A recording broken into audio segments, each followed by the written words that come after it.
So हे aggression नाही आहे, हे कम्युनिकेशन आहे की बाबा जे काही तू करतोयस ते करू नकोस. जे हाऊलिंग जे आहे हे बऱ्याचदा ना लोक गैरसमज करतात की डॉग रडतोय.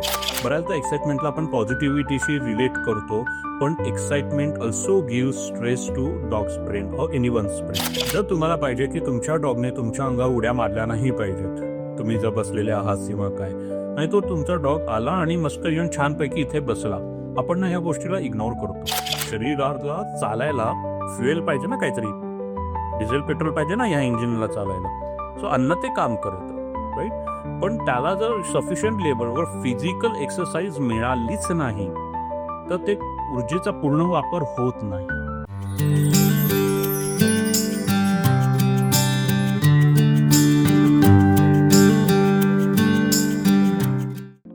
नमस्कार प्रेक्षको, आपलं स्वागत आहे स्वतःसाठी या आपल्या मराठी पॉडकास्टमध्ये आणि आपण पाहता स्वतःसाठी इनसाइड स्टोरीज.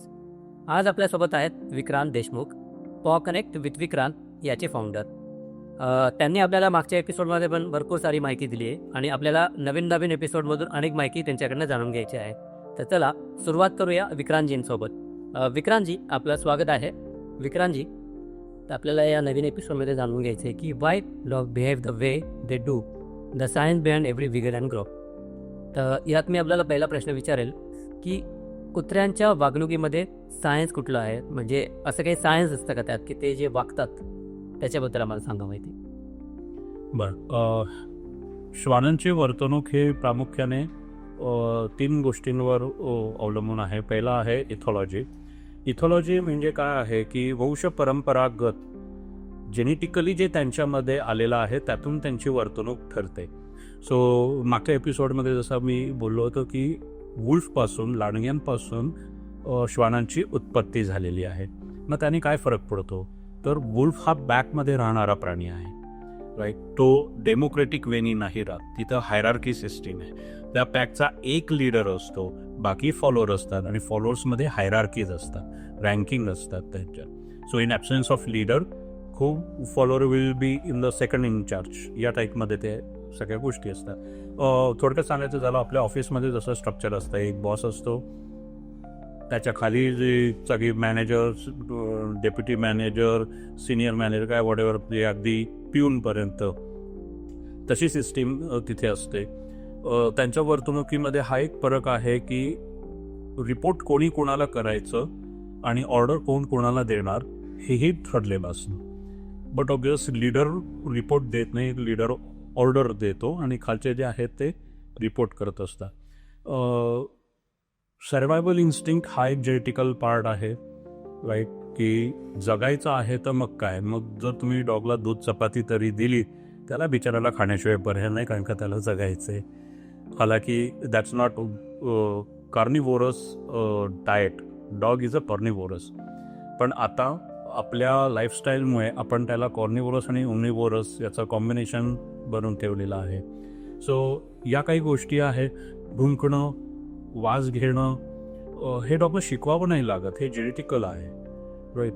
ही सांगण्याची गोष्ट नाही की आता तू अलर्ट झाला तर तू असं भुंक, घाबरलं असतं असं कर, हे नैसर्गिकदृष्ट्या त्याच्या वर्तणुकीतनं आपल्याला ते दिसतं. डिटेक्शन ट्रेनिंग माझा one of the favourite part आहे ट्रेनिंगमधला. मी तिथे नेहमी सांगतो जे ट्रेनर्स येतात डिटेक्शन ट्रेनिंग शिकायला की हे डॉगचं काम नाही आहे. मी डॉगला कसं एखादा सेंट पार्टिकलचा ट्रॅक पकडायचा हे मी शिकू शकत नाही आहे, कारण का माझं स्वतःचं नाक तेवढं तीक्ष्ण नाही, म्हणून मला त्याची गरज पडते, राईट. मग मला त्याला शिकवायचं काय की क्लूवर काय शोधायचं, कसं शोधायचं हे त्याला माहिती आहे, राईट. सो ह्या सगळ्या ज्या टेरिटोरियल मार्किंग्स, ही जेनेटिकल गोष्ट आहे. जेव्हा फिमेल डॉग ही हीटवर येते तेव्हा ती तिच्या युरिन थ्रू जे इन्व्हिटेशन पाठवते, that I am ready for the meeting, ते अगदी 1-1 किलोमीटरपर्यंत ते इन्व्हिटेशन जातं. हे सगळं नैसर्गिक आहे. हम्पिंग बिहेवियर हे नैसर्गिक आहे. हे ऑब्झर्वेशननी होत नाही. हम्पिंग बिहेवियर हा एक वेगळा विषय होऊ शकतो खरं डिस्कशनचा, पण बऱ्याचदा हम्पिंग बिहेवियरला सेक्शुअल रिक्वायरमेंटशी जोडलं जातं, पण त्याचा तो संबंध नाही, किंवा असेल तर खूप कमी पर्सेंटेजमध्ये आहे. Majorly out of excitement dog humping करतो. मेल फिमेल दोन्हीही जेंडर्सचे डॉग्स हम्पिंग करतात. अगदी 2-2.5 महिन्याचं पप्पीसुद्धा हम्पिंग करत असतं, कारण का ती एनर्जी कशी पास करायची, ती ऊर्जा जी निर्माण झाली हे त्यांना कळत नाही, आणि मग हे नॅचरल होतं, कधी कधी डॉमिनन्समुळे होतं. सो असे बरेचसे प्रकार जे आहेत जे जेनेटिकली डॉग ते वर्तणूक दाखवतं. दुसरं आहे लर्निंग थेअरीज. त्यांनी डॉगचं वर्तणूक तो शिकवतो. मला वाटतं पहिल्या दुसऱ्या एपिसोडमध्ये, आधीच्या एपिसोडमध्ये मी क्लासिकल कंडिशनिंग आणि ऑपरंट कंडिशनिंग या 2 थेअरीजचा मी उल्लेख केला होता. थोडंसं आता ह्या एपिसोडमध्ये मी डिटेल थोडंसं बोलण्याचा प्रयत्न करतो. सो क्लासिकल कंडिशनिंग ही पाल्वो नावाच्या सायंटिस्टनी प्रूव्ह केलेली थेरी आहे. नेमकी काय झालं की तो ॲनिमल लर्निंगचीच थेरी आहे ही. कुठलाही प्राणी कसं शिकतो हे प्रूव्ह करण्याची थेरी आहे. सो त्यांनी नेमकी काय केलं होतं ना, त्या प्रयोग सिद्ध करण्यासाठी नेमकी त्यांनी डॉगचाच वापर केला होता त्या प्रयोगात. सो डॉग ट्रेनिंगचा फक्त संबंध नाही आहे, तर ह्युमन ट्रेनिंग पण याच टेक्निकवर चालतं, याच थेरीजवर अवलंबून. किंवा हत्तीचं ट्रेनिंग असेल, वाघसिंहांचं ट्रेनिंग असेल, कुणाचंही ट्रेनिंग क्लासिकल कंडिशनिंगवर चालते. सो त्याने काय केलं की एका डॉगला बेल वाजवायचा आणि त्याला खायला द्यायचा. प्रत्येक वेळेला बेल वाजवायची, खायला द्यायचं. त्या डॉगने असोसिएट काय केलं, आपल्या आधीच्या एपिसोडमध्ये सांगितलं ही dog associate, bell is equal to food, right. हे काही रिपिटेशन झाल्यानंतर, काही दिवस काही महिने रिपिटेशन झाल्यानंतर त्यांनी काय केलं, त्यांनी फक्त बेल वाजवली, पण फूड काही दिलं नाही. पण डॉग सलॅवेट करायला सुरुवात झाली, त्याच्या तोंडातनं लाळ गळायला सुरुवात झाली, कारण का त्याचं ब्रेन तोपर्यंत कंडिशन झालं असं, brain bell is equal to food. जो बेल वाजली म्हणजे फूड मिळालं, मला ते पचवायचं आहे, मग पचवण्यासाठी मला लाळ गाळणं गरजेचं. ब्रेननी लाळ गाळायची सूचना दिली. हे एक्झॅक्टली आपल्या बाबतीत पण होतं. जर गायक जे आहेत त्यांनी जर गाण्याचा रियाज केला नाही, प्लेयर जे आहेत त्यांनी त्यांच्या जे काही गेम खेळतात त्यातले जे काही शॉट्स असतील त्याची स्पेसिफिकली नीट प्रॅक्टिस केली नाही, कुठलंही ट्रेनिंग हे स्किल डेव्हलप असतं, राईट. म्हणून जरा ट्रेनिंग म्हणतात, ते एज्युकेशन नाही आहे. एज्युकेशन ही वेगळी गोष्ट झाली. ट्रेनिंग करून तुम्ही एखादं स्किल डेव्हलप करू शकता, राईट. मग ते काय प्रूव्ह केलं त्यांनी, थोडक्यात सांगायचं झालं तर की एखादी क्रिया त्याच पद्धतीने तुम्ही कन्सिस्टंटली करत गेलात तर इव्हेंच्युअली तुमचा ब्रेन कंडिशन होतो त्या इव्हेंटच्या सुरुवातीलाच की आता हे झालंय म्हणजे पुढं हे सगळं असं असं असं होणार. सो बेसिकली पॅटर्न क्रिएट करणं हे ट्रेनिंगमध्ये गरजेचं असतं, एखादी क्रिया त्याच पद्धतीने. म्हणून मी माझे ट्रेनिंग सेशन जे असतात ते मी पेट पॅरेंट्स समोर करतो, कारण का पेटपेक्षा मी त्यांना शिकवतो. I always say 80% pet parents train, only 20% it's a dogs training. एक साधी सोपी गोष्ट आहे, मला माहीत नाही आपण काय हे विसरतो. माझे सेमिनार, माझे वर्कशॉप्स, माझे यूट्यूब व्हिडिओज, माझे बुक्स, माझे आर्टिकल्स डॉग थोडी ना वाचते हे बघतोय. It's for human, right. So 80% of human, you need to understand this things. काय होतं की ट्रेनर येतो, आता हे एज्युकेशन नाही आहे, ह्युमन भाषेत मी तुम्हाला एक्झाम्पल देतो. मुलगा नर्सरीत जातो, नर्सरीमध्ये त्याची टीचर त्याला शिकवते ए फॉर ॲपल, ठीक आहे. मुलगा घरी आला आणि घरच्या मेंबरने सांगितलं ए फॉर एरोप्लेन, तो मुलगा काय म्हणतो, नाही, ए फॉर ॲपल, आमच्या टीचरने सांगितलं A for apple. This is training. त्या मुलांनी काय अर्थ लावला, A is equal to apple. पण ॲक्च्युली एज्युकेशन काय आहे, what school should teach, A stands for all those words starting from letter A. मग एरोप्लेनचं स्पेलिंग एनी होतं, एअरचं स्पेलिंग एनी होतं, yes it's valid. A for air, A for aeroplane. पण अनफॉर्च्युनेटली इंडियन एज्युकेशन सिस्टीममध्ये ट्रेनिंग जास्त होतं, आणि म्हणून आपण बघतो बऱ्याचदा सर्टिफिकेट तर मिळालेलं असतं, पण जेव्हा ॲक्च्युअल कामाची गरज असते तेव्हा ते स्किल्स आपल्याला दिसत नाही. दुसरं लर्निंग थेरी आहे, ही आहे ऑपरंट कंडिशनिंग. क्लासिकल कंडिशनिंग तशीच समजायला सोपी, जर आपण इंटरनेट इकडं तिकडं माहिती काढली पटकन समजून जातं आपल्याला. ऑपरंट कंडिशनिंग ही तशी सोपी आहे, पण ना त्याची भाषा की आहे वापरलेली ती थोडीशी हेवी आहे, त्यामुळे आपल्याला थोडंसं अवघड जातं. मी मागच्या याच्यात थोडक्यात तुम्हाला सांगितलं होतं पॉझिटिव्ह रिवॉर्ड, निगेटिव्ह रिवॉर्ड, ती गोष्ट आता ते एक्सप्लेन करतो तुम्हाला.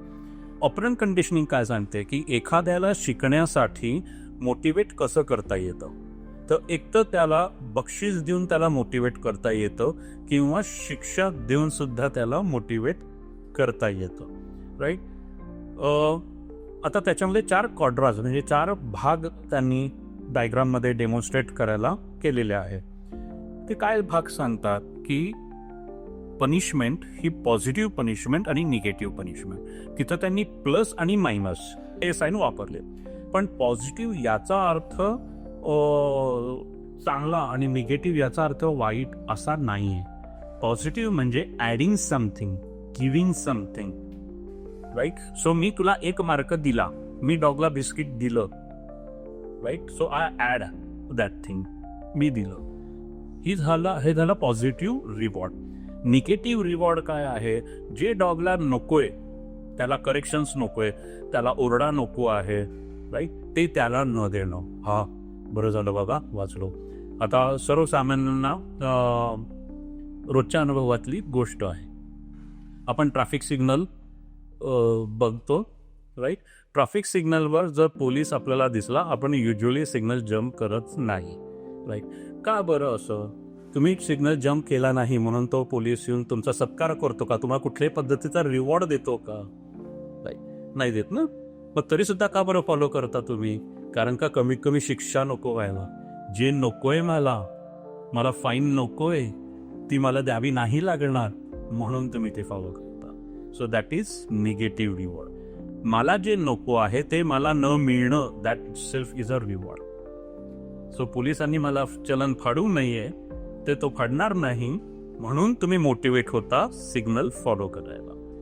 एक्झॅक्टली सिमिलर आहे शिक्षेची पद्धत. आता परत एकदा ही शिकण्याची केली आहे, तर फक्त रिवॉर्ड देऊन तुम्ही शिकवू नाही शकत, तुम्हाला शिक्षा ही द्यावीच लागते. बरं ती शिक्षा पण कशी असते किंवा रिवॉर्ड पण कसा असतो, त्यांनी किती चांगलं काम केलं त्या पद्धतीत तो रिवॉर्ड दिला गेला पाहिजे, राईट. मी माझं जॉब करतो, मला जे जॉब डिस्क्रिप्शन दिले मी अप टू द मार्क ते करतो आहे, तर मला फक्त सॅलरीच मिळायला पाहिजे. पण त्याच्या बाहेर जाऊन जर मी काहीतरी बेटर रिझल्ट काढत असेल तर मग मला कदाचित बोनस पण मिळायला हवा. आणि मी अजून एक्सलंट काहीतरी काम करत असेल तर मला बोनस तर मिळायलाच पाहिजे, पण मला प्रमोशन पण मिळायला पाहिजे, राईट. सो तशा पद्धतीने रिवॉर्ड दिला जातो. सिमिलरली शिक्षेचं पण आहे. कोणी चोरी केली म्हणून फासावर तर नाही लटकवलं जात. सो जशी चूक तशी शिक्षा असली पाहिजे. मग आता ह्याच्यात काय सांगतं की मग कसं तुम्ही शिक्षा देऊन मोटिवेट कसं करू शकता. सो वन्स अगेन पॉझिटिव्ह शिक्षा म्हणजे त्याला काहीतरी ॲड ऑन करणं. सो डॉगला तो एखादा डिस्कम्फर्ट नको आहे, लिस्टचं करेक्शन्स म्हणा असते ते नको आहे, ते त्याला देणं. जे नको आहे ते त्याला देणं म्हणजे ती एक शिक्षा झाली. तुम्ही ॲड करताय. किंवा ट्रॅडिशनल मेथड जी होती, फोर्स ट्रेनिंग जी मेथड होती, त्याच्यामध्ये डॉगला सीट कसं शिकवायला जायचं की त्याला चोपचेननी गळ्याला फास लावला जायचा आणि एका दुसऱ्या हाताने त्याच्यावर बट साईड जी आहे ती अशी जमिनीकडे दाबली जायची. सो ही क्रिया व्हायची आणि जसा डॉग त्या पोझिशनमध्ये आला हा फास सोडला जायचा, राईट. सो ही शिक्षा ॲड ऑन केली गेली कधीपर्यंत, जोपर्यंत तो बसत नाही, राईट. आणि मग तिथे निगेटिव्ह रिवॉर्ड कसा आला, जे नकोय ते काढून टाकलं. निगेटिव्ह हे फास्ट नकोय तो काढून टाकला, राईट. तसंच पॉझिटिव्ह निगेटिव्ह रिवॉर्ड काय आहे, डॉगला जे पाहिजे आहे ते त्याला मिळू देणं. सो फॉर एक्झाम्पल मी डॉगला सीट व्हायला सांगितलं, डॉग सीट झाला नाही, मग मी त्याला ओरडलो नो बॅड, आणि त्याला काय पाहिजे होतं, त्याला ट्रिप पाहिजे होतं, मी नाही दिलं, राईट. सो ऑपरंट कंडिशनिंग सांगतं की तुम्ही पॉझिटिव्ह आणि बेसिकली डॉगच्या पद्धतीने वागला, त्याच्या मनासारखं वागला तर तो त्याच्यासाठी रिवॉर्ड झाला. डॉगच्या मनाविरुद्ध वागला तर तुम्ही त्याला शिक्षा देत आहात. आणि दोन्ही पद्धतीने डॉग मोटिवेट होतो. आणि यानीच this is animal learning theory, how we can challenge by saying की मी डॉगला शिक्षा देतच नाही, पूर्ण पॉझिटिव्ह रिइन्फोर्समेंट करतो. पॉझिटिव्ह रिइन्फोर्समेंटचाच ऑपरंट कंडिशनिंग आणि क्लासिकल कंडिशनिंग हे 2 प्रूव्हन थेज आहे.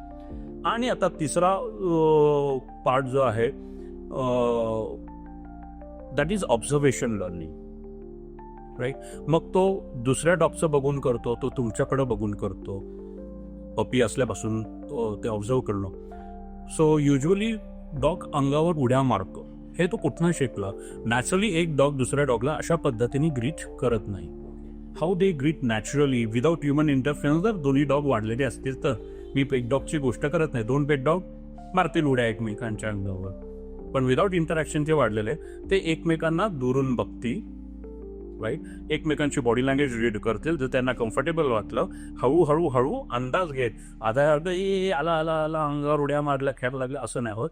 अंदाज घेत येतील, ते एकमेकांच्या नाकाला स्पर्श करतील, वास घेतील, त्याच्यानंतर ते एकमेकांच्या रेअर एंडला जाऊन तिथे एकमेकांना स्निफ करतील आणि मग त्याच्यानंतर त्यांच्यात ठरेल कोण मोठा, कारण का ते हायरार्कीमध्ये जगतात. तू मोठा का मी मोठा. जर ते सहज मान्य झालं, दुसरा म्हटलं हा बाबा तू मोठा मी छोटा, प्रॉब्लेम सॉल्व्ह, ते लागतील खेळायला इमिडिएटली. पण जोपर्यंत हे सॉल्व्ह होत नाही तोपर्यंत पुढे इंटरॅक्शन होतच नाही. आणि जर असं झालं दोघंही अडून बसले मीच मोठा मग तिथं भांडण होणार. सो ही बेसिकली ती पद्धत आहे. पण पेंटॉक्सच्या बाबतीत काय झालं, सो घरी पपी आणलेला आहे, मी शाळा कॉलेजमधनं गेलो होतो किंवा ऑफिसला गेलो होतो, घरी आल्याबरोबर ते क्यूटसू असं मस्त गुलू ते गुब्बी गुब्बी पपी बघून माय बेबी तर कैसे आहे हे करून मग त्याला उचलून घ्यायचं आणि मग ते सगळं excitement. When you pick your dog is over your body. The way communication is excitement, right. गणपतीच्या मिरवणूक जो डान्स असतो, काय नाव आहे त्या डान्स फॉर्मला, गणपती डान्स म्हणतो, कारण का तो डान्सचा प्रकारच नाहीये. इट इज जस्ट एक्साइटमेंट, हात वर करायचा, उड्या मारायचं. So basically that's not a dance. So when you are excited your brain asks to relieve that energy by jumping. Exactly similar thing happens with the dog. पण हे तुमच्या ऑब्झर्वेशनमुळे puppy बघतो, okay how they greet me, my baby, excitementally. What they do next, they pick me on their over their body, right. आता तो पपी असतो तोपर्यंत ठीक असतो, कारण का त्याची ती उडी ना गुडघ्यापर्यंत आलेली असते. मग मी असं सपोज मी उचललं जरी नाही, तो आला उडी मारतोय गुडघ्यापर्यंत, मी आपलं त्याला जे पाहिजे ते देतोय, प्रे वगैरे, अटेन्शन, त्याला रिवॉर्ड मिळाला, त्याला वाटतं असंच ट्रीट करायचं. पण त्या पप्पीची साईज जेव्हा डॉगची साईज होते, तो तीच क्रिया करतो आणि ती उडी आता माझ्या शोल्डरपर्यंत येते, त्याचं वजन वाढलेलं असतं, आता मला ती उडी वाटायला लागते. बेसिकली डॉग तेच करतो जो तो लहानपणापासून शिकेला असतो. So how to greet. आणि मग जेव्हा हा प्रॉब्लेम येतो ना, तेव्हा हा रोजचा झाला असतो. 24/7 त्याने हे ऑब्झर्व केलेलं आहे, त्यातनं तो शिकलेला आहे. आणि मग तुम्हाला बाहेर जायचं असतं, चांगले कपडे घातले असतात नाही, त्याच्या पायाने ते खराब होतात किंवा तुम्ही पडता, वयस्कर माणसं किंवा लहान मुलं असते, मग तुम्हाला त्रास होतो आणि मग तुम्हाला इमिडिएटली रिझल्ट पाहिजे असतो. कसं काय होणार आहे, त्याने काहीतरी शिकलाय स्वतःहून, ते अनलर्न करायला तर काही वेळ लागेल ना त्या गोष्टीला. सिमिलर गोष्ट आहे, कुठल्याही गोष्टीला जर डॉग घाबरत असेल तर आपण त्याला इव्हेंटफुल बनवतो खूप. किंवा सेपरेशन अँझायटी फॉर एक्झाम्पल, की घरातनं जाताना टाटा बाय बाय करून जाणं आणि घरात आल्यावर हा हॅलो करणं, हे जे तुम्ही करता, basically what you are doing, dog is going to observe it. What you are doing, tata bye bye, नीट राहा, तो you created excitement and you vanish from dog's life for few hours, right. Why not dog will miss you. तुम्ही जाताना एक काय memory डोक्यात त्याच्या टाकून दिली, राईट. आणि ऑल ऑफ अ सडन तुम्ही ते तोडलं, ते छेदच दिला त्याला, all of a sudden, right. आणि घरी आल्यानंतर परत एकदा तुम्ही ए हा हॅलो कसं आहे तो, ते oh my baby and all this thing, म्हणजे ते परत पान जोडलं गेलं. So you become a exciting source of energy. So dog what is observing you is a exciting source of energy, right. आणि मग तुम्हाला बघितल्यावर डॉग हेच सगळं करणार, राईट. दुसरं एक ऑब्झर्वेशन लर्निंगचं छान उदाहरण आहे, लोक खूप छान पद्धतीने सांगतात की अरे याला ना माझ्या डॉगला कळतं, मी कपडे बदलले ना याला लगेच कळतं मी बाहेर जाणार, लगेच तो मागं पुढे येतो, दरवाज्यात उभा राहतो. So basically dog has observe in number of time की तुम्ही घरात कशा पद्धतीचे कपडे घालता आणि बाहेर जाताना तुम्ही काय काय करता, ती प्रोसेस काय असते, मग गाडीची चावी घेणं असेल किंवा कुठल्याही गोष्टी असतील, तो डॉग त्या ऑब्झर्वेशननं शिकलाय की हे जेव्हा होतं तेव्हा तो असोसिएट करतो या या या या या सगळ्या क्रिया होतात. आता क्लासिकल कंडिशनिंगमुळे जेव्हा तुम्ही कपडे बदलता त्याला पुढच्या सगळ्या क्रिया माहिती झालेल्या आहेत की पुढं काय होणार आहे. So dog is ready for that, right. So या पद्धतीने डॉग नैसर्गिकपद्या शिकत असतो. या समजा ते विगलिंग असेल किंवा ग्राउलिंग असेल किंवा बार्किंग असेल, तर यामागे त्यांची सायकोलॉजी काय असते? विगल करणं, ग्राउलिंग करणं आणि बार्किंग हे परत एकदा संवाद साधण्याचाच एक प्रकार आहे. विगल हा बॉडी लँग्वेजचा प्रकार आहे. सो व्हॉट इज विगल, की शेपटीबरोबरच कंबर पण हलवणं, राईट. तर त्यावेळेला डॉग हा हॅपी गो लकी डॉग असतो. Is very happy for anything. जर त्याला बाहेर फिरायला जायचं, त्याला खूप आनंद झालेला आहे, राईट. तो इतरही डॉगला होतो, पण ते उड्या मारणं, खेचत चालणं हे बिहेवियर असतं. पण हे हॅपी गो लकी टाईपचे जे डॉग असतात ते विगलिंग करतात, कंबरेसकट ती शेपूट हलवणं. त्याच्यासाठी त्यांची बॉडी ही खूप सॉफ्ट असते, त्याच्याशिवाय तो फ्लेक्झिनेस येऊ शकत नाही. तुम्ही एक प्रकारचा हॅपी डॉग इझिली आयडेंटिफाय करू शकता की सपोज तुम्हाला बघून एखादा डॉग विगल करत असेल, how happy that dog is. माझी जी चिवावा डॉग आहे ती हे प्रकार करते, पूर्ण अशी ती हलवणं. बऱ्याचदा तुम्ही गोल्डन रिट्रीव्हर ब्रीड बघा, त्याचे व्हिडिओज बऱ्याचदा येतात विगलिंगचे, थोडे फनी असतात. ती कंबर अशी जे हलवतात त्यांची. So that is wiggling.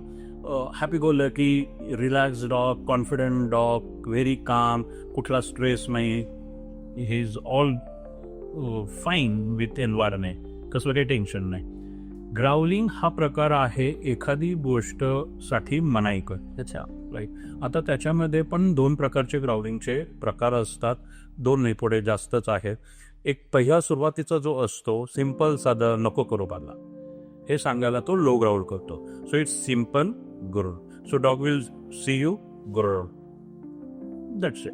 If you stop he will normal, काही विषय नाही आहे. सो हे ॲग्रेशन नाही आहे, हे कम्युनिकेशन आहे की बाबा जे काही तू करतोयस ते करू नकोस, राईट. सो एखादा अनोळखी माणूस डॉगला अप्रोच होत असेल आणि जर त्यांनी ग्राउल केलं तर स्टॉप देअर. इनफॅक्ट तिथे थांबू नका, तुम्ही मागे जा. Is not comfortable with your breath. So give a डिस्टन्सवर थांबा. तो काय नाही करणार, तो त्याचं राहील, जायचं तर जाईल, पण अटॅक नाही करणार. पण जरी तो अप्रोच करतच राहिला मग हा डॉग ग्राउलिंगचं इंटेन्सिटी वाढवतो. हाय लेवलवर तो ग्राउलिंग करायला लागतं. गर, इट्स लाईक वॉर्निंग की बास खूप झालं, थांब. तरी जर तो माणूस अप्रोच करत राहिला का मग त्या ग्राउलिंग बरोबर डॉग त्याचे नाक जे असतात ते हलकेशी गोळा करतो, कारण का त्याला फक्त त्याचे केनाइन्स जे आहे 4 सुळे ते त्याला दाखवायचे असतात. आता तो सांगतो जवळ आलास तर मी चावेल बर का, हे तो सांगण्याचा प्रयत्न करत असतो. तरी समोरचा माणूस ऐकत नाहीये. मग तो डॉग त्याच्या तोंडातले सगळे वेपन्स दाखवतो, सगळे दाखवतो की घाबरवण्याचा एक प्रकार आहे हा, अटॅकचा प्रकार नाहीये. तो इतक्या वॉर्निंग्स देतोय समोरच्याला की बाबा नको करूस किंवा थांब, हे काही त्याचं असेल ते. आलास तर बघ माझ्याकडे एवढे हत्यार आहेत. आणि तरी समोरचा माणूस हे न समजता किंवा अज्ञानापोटी किंवा जाणीवपूर्वक व्हॉट एव्हर इट इज जर आला तर मग बाईट करण्याशिवाय ह्या डॉगकडं दुसरा ऑप्शनच राहत ना, right. So this is what growling is all about. If you respect that growling, dog नाही काही ॲग्रेशनकडं जात, काही संबंधच येत नाही. तिसरं आहे बार्किंग. आता बार्किंगचे खूप प्रकार असतात. That is also one of the sign of barking. Alert barking असतं. सो अलर्ट बार्किंगमध्ये डॉग ब्रेक घेत घेत भुंकतो. सो इट्स लाईक ए आई कोणतरी आले बघ, या टाईपमध्ये. So that barking is somewhere like भू भू भू भू भू भू भू भू, असं ब्रेक घेत या पॅटर्नमध्ये तो डिपेंडिंग ऑन ब्रीड तो या पद्धतीने भुंकत असतो. जे हाऊलिंग जे आहे हे बऱ्याचदा ना लोक गैरसमज करतात की डॉग रडतोय. बऱ्याचदा स्ट्रीट डॉगच्या वेळेला रात्रीच्या वेळेला हे हाऊलिंग प्रकार आपण करतो आणि आपण त्याला एक निगेटिव्ह साईन म्हणून पकडतो, अरे डॉग रडायला लागलं. पण हे रडणं नसतं. डॉगचं रडणं असं ऑक्साबोक्शी नसतं. डॉग खूप सायलेंटली रडतो डॉग डेफिनेटली रडतो, पण तो खूप सायलेंटली रडत असतो. हाऊलिंगचा प्रकार आहे, हे डिस्टन्स कम्युनिकेशन आहे. मला दूरपर्यंत एक मेसेज द्यायचा आहे. जेव्हा मी लाऊड बार्क करतो तेव्हा ते साऊंड वेव्ह जे आहेत ना ते असे गोल पसरतात आणि हवेमध्ये विरून जातात. पण मी जेव्हा दूरपर्यंत मला ती वेव्ह न्यायची आहे, त्याचा रेडियस असा न करता असा न्यायचा आहे, तेव्हा डॉग यापर्यंत जातात. शिट्टी हा आपला जो प्रकार आहे तो तुम्ही करा. तुम्ही नॉर्मल शिट्टी वाजवलीत, इट्स लाऊड विसड. पण तुम्ही एक हलकासा जर शांतता असेल तर हा आवाज खूप लांबपर्यंत जातो. राईट. ट्रेनिंगमध्ये एक विसल आहे, त्याचा आम्ही वापर करतो डिस्टन्स कम्युनिकेशनसाठी. सो बेसिकली जे हर्डिंगचं ट्रेनिंग केलं जातं, ज्या डॉगला कॅटल हर्ड्स, शीप हर्ड्ससाठी ट्रेनिंग दिलं जातं, तो डॉग तर डिस्टन्सवर आहे ना, आणि इकडनं हा ट्रेनर डिसिजन घेत असतो. डॉग नाही घेत की कसं वळवायचं. हा ट्रेनर जो हँडलर आहे तो सांगतो की तू लेफ्टला जा, तू पुढं जा, तू थांब, आता त्यांना इकडं पुढं आण, म्हणजे चार्ज कर त्यांच्या. हे सगळं विसलवर होतं, कारण का मी इथून ओढून कसं काय करणार, माझा घसा पटेल पण डॉगला ऐकलं नाही. So that's whistle. त्याचे जे सिग्नल्स असतात ते डॉगला शिकवले जातात की हा आवाज म्हणजे डाऊन व्हायचे, हा आवाज म्हणजे फॉरवर्ड व्हायचं. सो एक्झॅक्टली सेम टेक्निक हाऊलिंगमध्ये वापरली जाते. एक्साइटमेंट बार्किंगमध्ये असतं, अटेन्शन बार्किंग असतं. सो डॉगला फक्त तुमचं अटेन्शन पाहिजे. त्याला माहिती आहे मी असं केलं ना का हे मला अटेन्शन देतात. मग ते अटेन्शन रागाने का असं नाही, हे का काय चाललंय तुझं, त्याला मिळालं रिवॉर्ड, त्याला अटेन्शन पाहिजे, मग ते प्रेमाने द्या किंवा रागाने द्या. सो अटेन्शन सेकिंगचं पण बार्किंग बिहेवियर असतं. पेनमधलं बार्किंग एक प्रकारचं असतं, त्याला वायनिंग म्हटलं जातं, टेक्निकल शब्द आहे. सो असे वेगवेगळे प्रकार आहेत. हे डॉग कम्युनिकेशनसाठी वापरतो की माझ्या डोक्यात काय चाललंय, माझ्या मनात काय विचार आहे. कुत्र्यांमध्ये असणारं फिअर किंवा एक्साइटमेंट, तर मग हे कसं ओळखावं, कसं ओळखलं जावं? मी थोडंसं ॲड ऑन ह्याला करेल ह्या प्रश्नाला, कारण का फिअर आणि एक्साइटमेंट हे समजणं हे खूप सोपं आहे, कारण का ज्या खूप विरुद्ध भावना आहे. फिअर म्हणजे भीती, राईट, आणि एक्साइटमेंट म्हणजे अतिउत्साह. नुसता उत्साह, हॅपीनेस नाही, अति उत्साह म्हणजे एक्साइटमेंट आपण कन्सिडर करतो. सो एक्साइटमेंट हा आनंदाचा आपण म्हणू परमोच्च भावना आहे, आणि फिअर ही फक्त सुरुवात आहे भीतीची, राईट.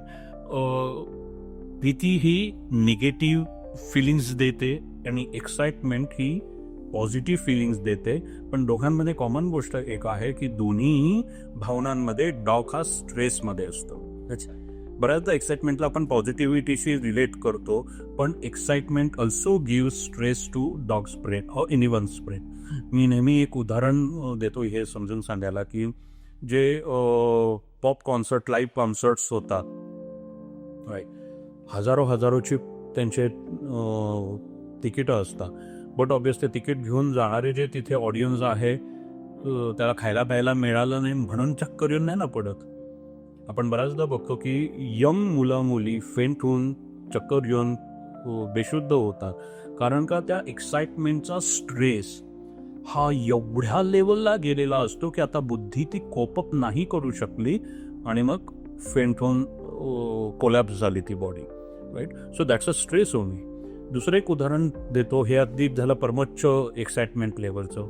दुसरं सर्वसामान्य लोकांसाठी आपल्या घरामध्ये एखादं कार्य असतं, तर आपण म्हणू की लग्न कार्य आहे, बरोबर. आजकाल तर काही घरी स्वतः कोणी काही काम करत नाही, युजली आपण कॉन्ट्रॅक्ट देतो सगळ्या गोष्टींचे. तर टेक्निकली म्हटलं तर फिजिकल अशी काही फार विशेष मेहनत नसते, पण घरामध्ये पाहुणे रावळे काही दिवस, काही आठवडे, ते सगळा तो एक्साइटमेंटचा वातावरण, ते सगळ्या गोष्टी असतात. आणि मग लग्न झाल्यानंतर ती मुलगी जेव्हा तिची विदाई होते, ती सासरी निघून जाते, मग तिच्या माहेरचे असे मंडप जेव्हा ते साफसफाई करायला घेतात, खुर्च्या टाकून मस्त बसलेले असतात, आणि तिथे जे तुम्ही बघितलं प्रत्येकजण असं थकल्यासारखा असतं, सो व्हॉट इज दॅट? एक आठवडाभर काही महिन्यांपासून दिवसापासून शॉपिंग करण्यापासून लग्न ठरल्यापासून जे काही एक्साइटमेंट डोक्यात चालू असते तो या बुद्धीला स्ट्रेस देते. आणि जेव्हा हे कार्य निर्विघ्नपणे पार पडतं तेव्हा अचानक तो स्ट्रेस गेलेला असतो आणि मग बुद्धीला थकवा जाणवतो. Right. So excitement is also a stress, fear is also a stress. पण ह्या खूप विरुद्ध भावना आहे. मी मगाशी, आणि ते खूप इझिली कोणालाही ओळखता येणाऱ्या भावना आहेत. कन्फ्युजन होते ती फिअर आणि नर्वसनेसमध्ये किंवा अँझायटीमध्ये. राईट. फिअर आणि अँझायटीमध्ये फरक आहे. फिअरला काहीतरी ट्रिगर फॅक्टर असतं, म्हणजे एक्सटर्नल वातावरणात काहीतरी बदलाव येतो, दॅट्स अ ट्रिगर फॅक्टर, की त्याच्यामुळे मला भीती वाटते. सो फटाके वाजले, गडगडाट झाला, एखादी गाडी जोरात गेली, राईट. सो हे झालं म्हणून मी घाबरलो, अदरवाईज मी नाही घाबरलेलो. राईट. अँझायटी काय आहे की there is no external trigger factors.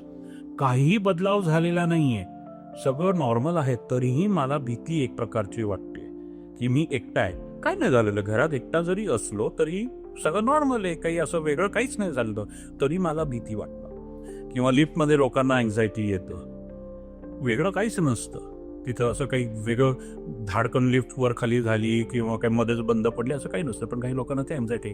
And that's why जर तुम्ही बघितलं एलिव्हेटर्समध्ये, लिफ्टमध्ये नेहमी आरसे लावले जातात, कारण का त्या रूमला मोठं केलं जातं.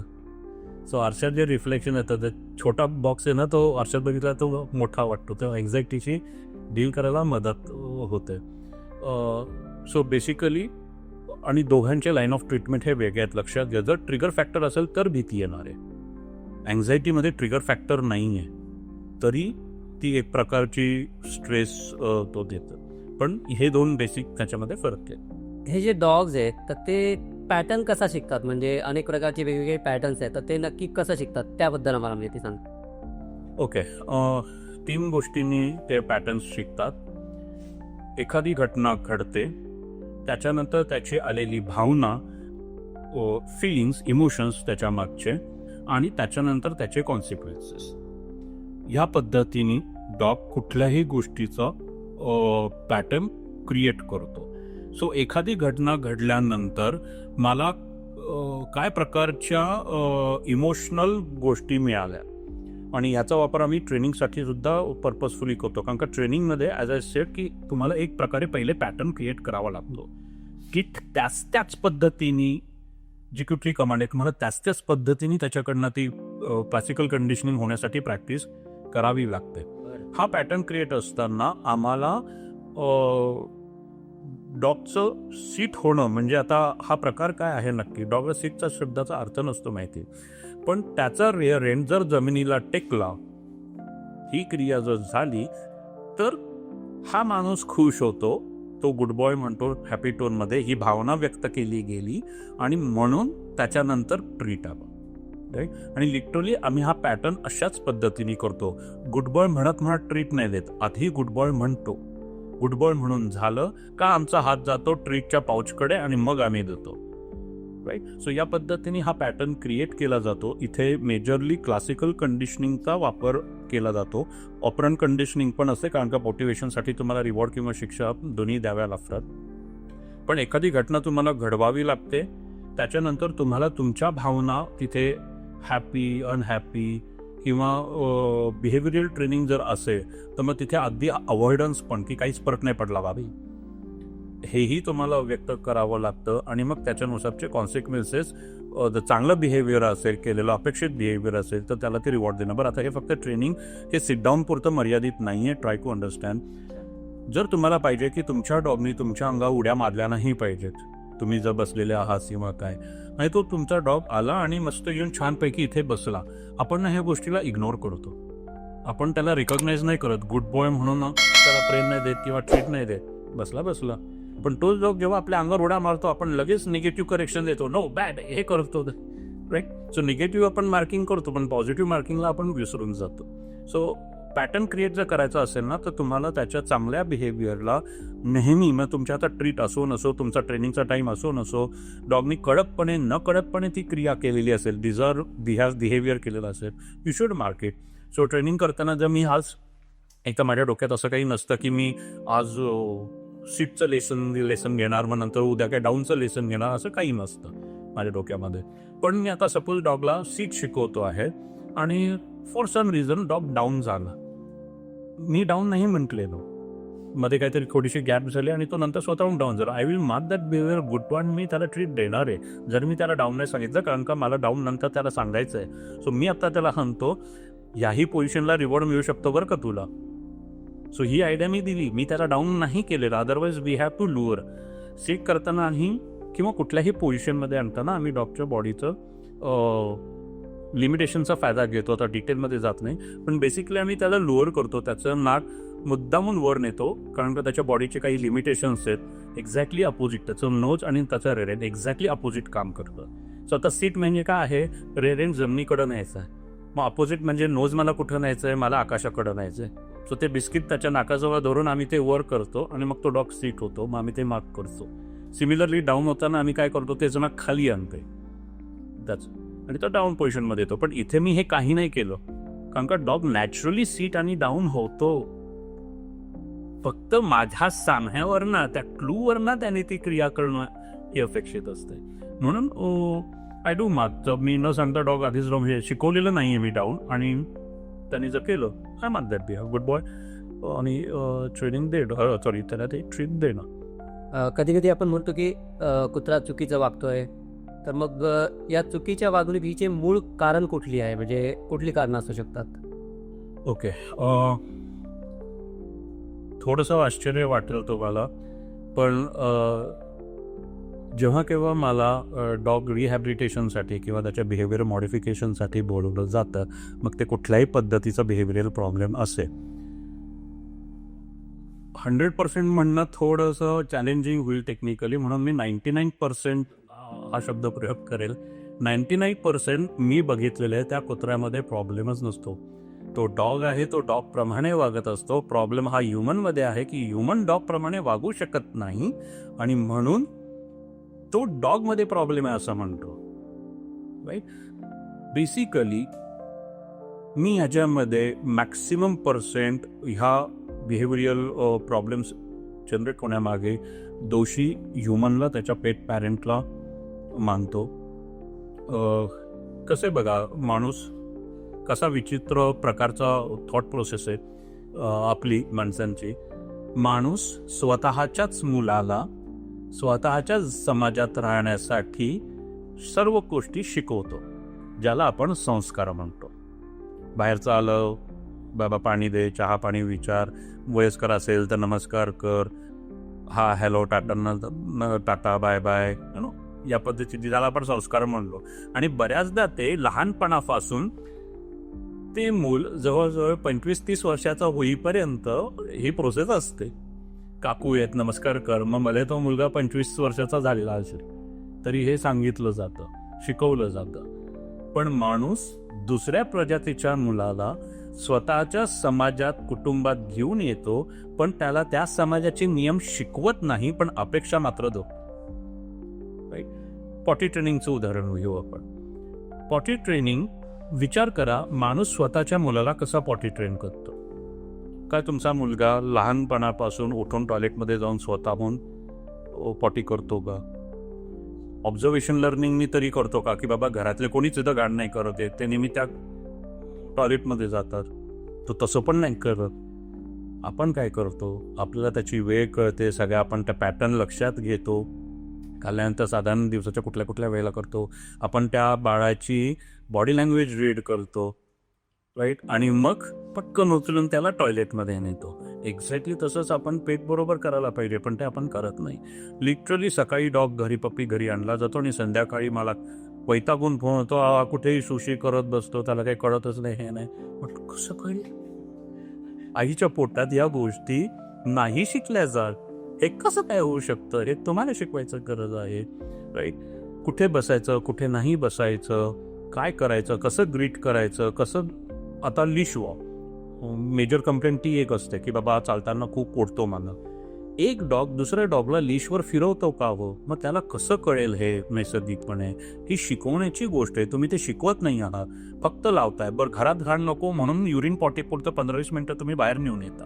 Dog loves to explore. त्याला खूप चालायला आवडतं, त्याला फिरायला आवडतं वेगवेगळ्या एन्व्हायरमेंटमध्ये. पण आपण फक्त 15-20 मिनिटापुरतं नेतो. आणि मग त्या डॉगचा प्रॉब्लेम काय होतो ना, इव्हेंच्युअली त्याच्या लक्षात येतं की बाबांना 15-20 मिनिटंच आहेत, मॅक्सिमम काय ते एक्सप्लोर घ्या करून, फिरून घ्या. मग त्या एक्साइटमेंटमध्ये तो जातो आणि मग तुम्ही ती लीश विथहोल्ड करता. डॉगचा पूर्ण फोकस जो आहे तो आहे पुढं जाण्याचा, एक्सप्लोर करण्याचा. मग तो वास असेल, दुसरा डॉग दिसला त्याला ग्रेट करायचा असेल, दुसरा माणूस दिसला त्याला भेटायला जायचं असेल, किंवा चालायचं असेल नुसतंच, राईट. आता हे ते लीश पकडून ठेवले ना, तर त्याच्यासाठी असं होतं, मागे तर डोळे नाही आहेत ना, काय होतंय त्यांना नॅचरली समजायला. त्याला असं होतं की मला पुढं जायचंय, but some super natural power is trying to stop me. But if I apply more pressure, मी जास्त ताकद लावली तर मला जे पाहिजे ते मिळतंय, मला पुढं जायला मिळतंय. आणि मग तुम्ही बघाल की डॉग हे करत असतो, पण डॉग खेचत असतो, ह्युमन नाही खेचत. मी या लेवलला मला त्रास होतोय तरी मी खेचतोय मला त्रास होत असताना सुद्धा. कारण त्याची ती सायकोलॉजी बनून गेली की असंच सक्सेस मिळतो. मग आता हे बिहेवियर कोणी कुणाला शिकवलं? डॉग अंगावर उड्या मारणं आपलं मागच्या ह्याच्यामध्ये झालं, हा तुमच्याचकडनं तो शिकलेला आहे. दुसरं कारण आहे डॉग मिसबिहेव करण्यामागचं, आणि one of the major reason अगदी ॲग्रेशन सारख्या सिव्हिअर बिहेवियरल प्रॉब्लेम्समध्ये सुद्धा lack of physical and mental stimulation. आपण डॉगला छान खायला प्यायला देतो, सगळं काही त्याचे लाडपीड करतो, सगळं काही करतो. त्या अन्नाचं ऊर्जेत रूपांतर होतं. शरीराला चालायला फ्युएल पाहिजे ना, काहीतरी डिझेल पेट्रोल पाहिजे ना या इंजिनला चालायला. सो अन्न ते काम करतं, राईट. पण त्याला जर सफिशियंट लेवलवर फिजिकल एक्सरसाइज मिळालीच नाही तर ते ऊर्जेचा पूर्ण वापर होत नाही, आणि मग ती ऊर्जा अशी दबून राहते ना, मग एक दिवस त्याचा एक्सप्लोड होतो. आता ते कसं होतं लक्षात घ्या. आणि मी तर कोविडला तर थँक्यू म्हणतो की याच्यापेक्षा बेस्ट एक्झाम्पल मला मिळालं नसतं लोकांना समजून सांगायला की डॉग ॲग्रेसिव्ह मेजरली कसा होत मेजॉरिटी ऑफ टाइम, आणि त्याच्यात माणसाची चूक कशी आहे, lakh of physical exercise. So कोविडमध्ये काय झालं, आपल्याला सवय होती सकाळी उठायचं, ऑफिसला जायचं, 6-7 तास 8 तास काम करायचं, नंतर काहीतरी रिलॅक्सेशन टाईम मित्रांबरोबर करायचा, किंवा घरी येऊन TV बघायचा, काहीतरी फॅमिली टाईम घालवायचा, मार्केटला जा, शॉपिंगला जा, all those things. All of a sudden हे सगळं बंद झालं आणि आपण आलो घरात. सडन झालं हे. काही लोक वे आउट काढू शकले. पहिला लॉकडाऊन जेव्हा झाला ना, first day, right, 23 March if I am not wrong, 2019, everyone enjoyed it. कारण का ही सडन सुट्टी मिळाली ऑफिशियली, सरकारी ऑर्डर, बॉसचं काय सांगतोस तू, मला कौतुक, राईट, सगळे खुश, राईट. आता त्या दिवसाच्या शेवटी अजून मला वाटतं काहीतरी आठवडाभरासाठी का 3 दिवसासाठी ती एक्सटेंड केली गेली, राईट. सगळे अजून खुश. मग काय पार्टी बिर्टी, काही छान छान बनव, पदार्थ बनव, वी एन्जॉय. पण जसं हे लॉकडाऊन वाढत गेलं, आपल्याला प्रॉब्लेम यायला लागले, आपल्याला टेन्शन यायला लागलं, ते काम नाही आहे. कारण का झालं ते 9चे 9 दिवस संपले आपल्या हौसाचे. जी लोक यातनं मार्ग काढू शकले नाहीत, आता काही मी ऑनलाईन कामं सुरू केली, मग योगा असेल, ट्रेनिंग असेल, वॉटेव्हर XYZ, गेम्स, ऑनलाईन गेम्स, ते तंबोला वगैरे, हाऊजी, अंताक्षरी, असे वेगवेगळे ऑनलाईन अंताक्षरी खेळले गेले, नवीन वेआउट काढले गेले. पण जे हे करू शकले नाहीत ते बोर होत गेले. लॉकडाऊन जसजसा वाढत गेला तसं त्यांचं बोर्डम हे फ्रस्ट्रेशनमध्ये कन्वर्ट होत गेलं, राईट. मग आदर आपटकर चॅनल लावलं, ते सगळीकडं कोविड, नर्वसनेसमुळे त्या स्टेजमुळे ते रिमोट फेकून दे, बुक घेतलं वाचण्यातून मजा नाही, ते बुक फेकून दे, दिस इज ऑल फ्रस्ट्रेशन. आणि मग लॉकडाऊन अजून तसंच वाढत गेला, दे बिकम ॲग्रेसिव्ह. आणि हा रेकॉर्ड आहे ऑल ओव्हर वर्ल्ड. डोमेस्टिक व्हायलन्सचा रेट सडन शूटआउट झाला. बरं, तो डोमेस्टिक व्हायलन्स जो आहे तो असा काही पर्टिक्युलर वर्गात झाला, पर्टिक्युलर देशात झाला असं नाही आहे. Across all types of class, all types of country, कारण का ते अँगर काढायला माझ्याकडं दुसरा काही ऑप्शन नव्हता.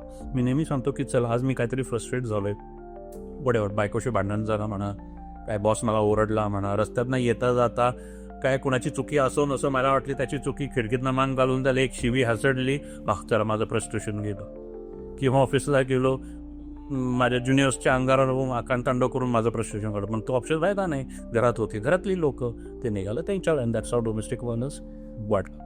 आता शरीर ही ऊर्जा तर झालीच, पण व्हॉट अबाउट बुद्धी जी 24/7 365 डेज काम करते, त्यालाही चालना पाहिजे की नको? जी विचार करते त्याला विचार करायलाच काही नाही आहे, राईट? सो मेंटल एक्सरसाइज सुद्धा ही तेवढीच महत्वाची आहे, राईट? आता ते जर डॉगला तुम्ही दिलं नाही, प्रत्येक डॉग, मी मागच्या एपिसोडमध्ये म्हटलं की बाबा डॉग हा माणसाने बनवलेला प्राणी आहे. Is a skill labour we have created. I said labour, skill labour. So एखादं काम जास्त चांगल्या पद्धतीने तो कसं करेल याच्यासाठी आपण हे ब्रीड्स अजूनही बनवत आहोत. प्रत्येक ब्रीडच्या नावामध्ये काहीतरी अर्थ लपलेला आहे, ती कशासाठी बनवी. सो लॅब्राडॉर्स, गोल्डन रिट्रीवर्स यांना ना फॅमिली डॉग, कंपॅनियन डॉग म्हणून हे लेबल लावलं गेलं, राईट? त्यांच्या नावातच आहे लॅब्राडॉर रिट्रीवर. सो न्यूफाउंडलँडमध्ये, कॅनडामध्ये, न्यूफाउंडलँड एरियामध्ये, बेटामध्ये मासेमारांनी ही ब्रीड बनवली म्हणून त्याचं नाव लॅब्राडॉर. नाशिकमध्ये राहतो नाशिककर, तसं लॅब्राडॉरचं लॅब्राडॉर, राईट? आणि कशासाठी बनवली? To retrieve. सो त्यांच्या जाळीतले जे सुटलेले मासे पाण्यात तरलत होते ते होडीतनं उडी मारायची, पाण्यात स्विम करायचं, अलगद तो मासा पकडून परत मालकाला आणून द्यायचा, त्या मासेला डॅमेज न करता. टू रिट्रीव समथिंग, आणून देणं. Same with the golden retriever, he is a gun dog. That's because of golden colour नाव पडलं त्याचं गोल्डन. सो काळ्या कलरचा कुत्रा असेल, आपण त्याचं नाव काळ्या ठेवतो. सो सिमिलर काइंड ऑफ ते आहे, पण कामासाठी बनला आहे, रिट्रिव्हिंगसाठी. सो मी जेव्हा पक्ष्याची शिकार करतो, तो पक्षी एका अँगलमध्ये पडतो, त्याचा अंदाज ह्या डॉगला लावायचा आहे की तो कुठं पडला असेल, राईट? मग रस्त्यामध्ये काय नदी नाले काय असतील ते सगळं तुडवत जायचंय, तिथे जाऊन शोधायचा आहे तो पक्षी, अलगद उचलून परत मालकाला तेवढं सगळे हर्डल क्रॉस करून परत आणून द्यायचे. सो तो फक्त ओ माय बेबीसाठी बदलेले डॉग नाही. जर्मन शेफर्ड्स घ्या, ऑल शेफर्ड्स, ज्या ज्या ब्रीडच्या मग शेफर्ड्स आहे नावात आहे, इट्स अ शेफर्ड्स डॉग. मेंढपाळांचा कुत्रा आहे. मेंढपाळाचे कुत्रे काय काय करतात? 24/7 कामाला दमले ते. So what those shepherds are doing right now? किती चालणं आहे, हर्डिंग करायचं आहे, प्रोटेक्शन करायचं आहे, बरं घरी आल्यानंतर परत त्या गोठ्याचं संरक्षण करायचं आहे, राईट? रॉटव्हिलर घ्या, राईट? रॉटव्हिलर जर्मनीतल्या रॉटव्हिल खेड्यातला तो गावठी डॉग आपण म्हणू, त्यांच्याकडचा लोकल डॉग. तो कशासाठी बनला? तेव्हा घोडे वगैरे हे आपले पेट नव्हते. डॉगने शेती केली, नांगरलेले. बैल शेत नांगरायच्या आधी डॉगने शेत नांगरलेले. गाढवानी सामान ढोण्याआधी कुत्रा ते करत होता, राईट? घोड्यांनी माल वाहतूक करण्याआधी कुत्रा ते करत होता. तो रॉटव्हिलरचं काम ते होतं. तेलाचे जे बॅरलचे जे कार्ड्स होते ते ओढणं, ती इव्हन ह्युमन ट्रॅव्हल करणं, हे सगळी कामं त्याच्या नावांमध्ये दिलेली आहेत, राईट? सो काहीतरी अर्थ आहे, पण ते डॉग्स काहीही करत नाही आहेत. माझं हे नेहमीचं स्टेटमेंट आहे की मी एक अशी मशीन बनवली जी ती एका पर्टिक्युलर वातावरणात, जर्मनीचा जर्मन शेफर्ड, लॅब्राडॉरचा लॅब्राडॉर, लक्षात येते. सो ती एका particular English pointer, Irish setter, त्या वातावरणात, एका स्पेसिफिक वातावरणात एक स्पेसिफिक काम करण्यासाठी बनवलेलं ते मशीन आहे. त्या मशीनचा वापर जर मी त्या वातावरणात केला नाही आणि त्याला बेसिकली कामच दिलं नाही तर त्या मशीनला गंज लागणार, आणि गंज लागलेली मशीन वेळच्या वेळी कशी कामाला येऊ शकते, चांगलं फंक्शन कसं करू शकतं. आज अनफॉर्च्युनेटली तुमच्याकडे जर्मन शेफर्ड असेल, माझ्याकडे चिवावा असेल, शेजारच्याकडे अजून कुठले ब्रीड असेल, पण हे सगळे ब्रीड करतायत काय? एक कॉमन गोष्ट करतायत, ते काहीच नाही करत आहेत. आणि म्हणून आमच्यासारख्यांचा स्पष्टपणे सांगतो, धंदा जोरात चाललोय. आज नाही तर उद्या ज्या घरामध्ये डॉग आहे तिथं आम्हाला बोलावलंच जातं, कारण का ती अनमॅनेजेबल गोष्ट असते. 24/7 मला ते त्रास सहन करायचा असतो, मला त्या त्रासाची गरज लागते. So coming to your basic question, lack of physical mental stimulation, lack of socialization, lack of teaching, lack of imprinting, अनुभव वेगवेगळे देणं, हे आपण काहीही करत नाही आणि त्यातून हे बिहेवियरल गोष्टी डेव्हलप होतात. आता त्याच्यातलं शेवटचं पण ॲक्च्युली महत्त्वाचं पण आहे, पण ते आपल्या कंट्रोलच्या बाहेर टेक्निकली म्हटलं आहे, ते आहे जेनेटिकल्स. काही डॉग्समध्ये जेनेटिकली काही बिहेवियरल दोष असतो. त्याच्यामुळे मी नेहमी रेकमेंड करतो की व्हिडिओ बघून, फोटो बघून तुम्ही प्लीज पप्पी किंवा ब्रीडचं सिलेक्शन करू नका. राईट. जर तुम्हाला घरात सून आणायची असेल किंवा जावई आणायचा असेल, मग ते लव्ह मॅरेज असेल किंवा ते अरेंज मॅरेज असेल, व्हॉट एव्हर, त्यांनी फरक नाही पडत. राईट. तुम्ही काय करता, तुम्ही एकमेकांना समजून घेता, एकमेकांच्या आवडीनिवडी समजून घेता. Basically you check the compatibility of that external member with not only with another member but the entire family. दोन कुटुंबाचं ते लग्न आपण मानतो. मग तिथे जर अरेंज मॅरेज असेल तर तिथे कन्सेप्ट आली एंगेजमेंट, साखरपुड्याची. ऑफिशियली बाबा आता तुम्ही एकमेकांच्या घरी येऊन जाऊ शकता, एक सामाजिक मान्यता तुम्हाला मिळाली. कशासाठी? टू चेक कम्पॅटेबिलिटी, की त्या व्यक्तीलाही सूट होते का, त्या घराला ती व्यक्ती सूट होते का, वैसा वर्षा. नुसती एक व्यक्ती नाही, दोघांकडचं. राईट. आणि जर नाही झालं तर अनफॉर्च्युनेटली तो साखरपुडा मोडला जातो. Right. Similar with the love marriage. Right. जे रिलेशनशिप आपण म्हणतो ते ब्रेकअप्स काय आहेत? सो युअर इन रिलेशनशिप, एक वेळ तुम्ही एकमेकांबरोबर घालवता, तुम्ही ती कम्पॅटेबिलिटी चेक करता आणि जेव्हा तुम्हाला असं वाटतं no we are not compatible to get married, you break up. Simple. Right. Unfortunately dog बरोबर ही गोष्ट होत नाही. डॉग बरोबर होतो अबेंडन्सी. जेव्हा त्यांना लक्षात येतं, लग्न तर करून मोकळे होतात, साखरपुडा नाही, काय ते रिलेशनशिप नाही, घरात आणून घेतात. आणि जेव्हा असा काहीतरी त्रास होतो तेव्हा डायरेक्टली एक तर तो अडॉप्शनला निघतो. पण जर बिहेवियरल प्रॉब्लेम्स असतील तो अडॉप्ट होऊ शकत नाही. मग गाडीत घालायचं, दूर कुठंतरी अज्ञात स्थळी न्यायचं, त्याला सोडायचं आणि पळून जायचं. हा प्रॉब्लेम झालेला आहे आणि त्याच्यामुळे अजून खूप मोठा इश्यू जो आत्ता रिसेंटली खूप गाजत आहे स्ट्रीट डॉगच्या बाबतीतला, त्याचं one of the reason is because pet dogs are waiting abundant on the road. रस्त्यावर ऑलरेडी स्ट्री ॲनिमलची संख्या ही खूप कमी, त्यांना खायला प्यायला बनवा आहे, त्यात ही संख्या पेट डॉगची भर पडत चालली, कॉम्पिटिशन वाढत चालली. काय करणार? सर्व्हायव्हल इन्स्टिंक्ट आहे. जर तुम्ही बघितलंच हे स्ट्रे डॉग्स पॅक्स जे अटॅक होतात, हार्ड महिना 2 महिन्यातनं एकदा हे इन्सिडन्स होत आहे, ते लहान मुलं आणि वयस्करांवर होतात. कारण का धडधाकट माणसाबरोबर मी जिंकू शकत नाही, त्यांना माहिती आहे. सो माझे सक्सेस रेट कमी होईल. मला जगायचं आहे, नाही रस्त्यावर खाणं, काय करू मी? सो हे मेजर इश्यूज आहे. म्हणून मी सांगतो की पप्पी कम्पॅटेबिलिटी टेस्ट करा. त्याचे 18 प्रकारच्या टेस्ट असतात, ज्यातनं तुम्हाला ती इट्स नॉट अबाउट गुड पपी और bad puppy, it's about compatible puppy. Nokia का चार्जर तुम्ही जर आयफोनला लावला तर चालणार आहे. Right.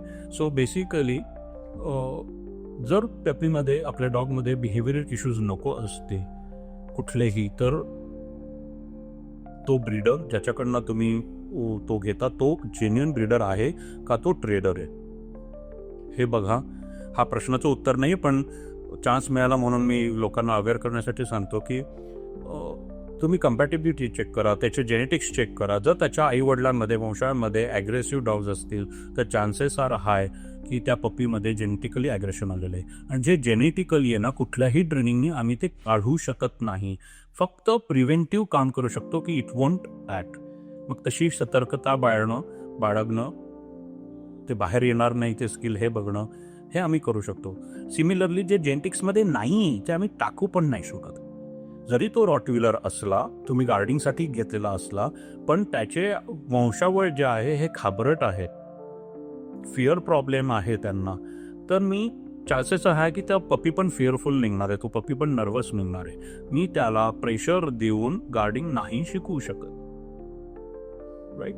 So basically behavioural issue हा जेनेटिकली असतो आणि तुम्ही त्याचं अपब्रिंगिंग कसं केलंय, तुम्ही त्याला कसं वाढवलंय याच्यावर अवलंबून असतो. धन्यवाद विक्रांतजी. आज पुन्हा आपल्याकडून ही इतकी सुंदर माहिती आम्हाला मिळाली आणि याचा उपयोग आपल्या सगळ्या पेट पॅरेंट्सना नक्कीच होणार आहे. तर प्रेक्षकांनो, कसा वाटला आपल्याला आजचा हा एपिसोड आम्हाला कमेंट्स करून नक्की कळवा आणि पाहत राहा स्वतःसाठी आपला मराठी पॉडकास्ट. आणि हो, लाईक करा, सबस्क्राईब करा आणि शेअर करायला विसरू नका. आणि लवकरच भेटूयात पुढच्या एपिसोडमध्ये. धन्यवाद.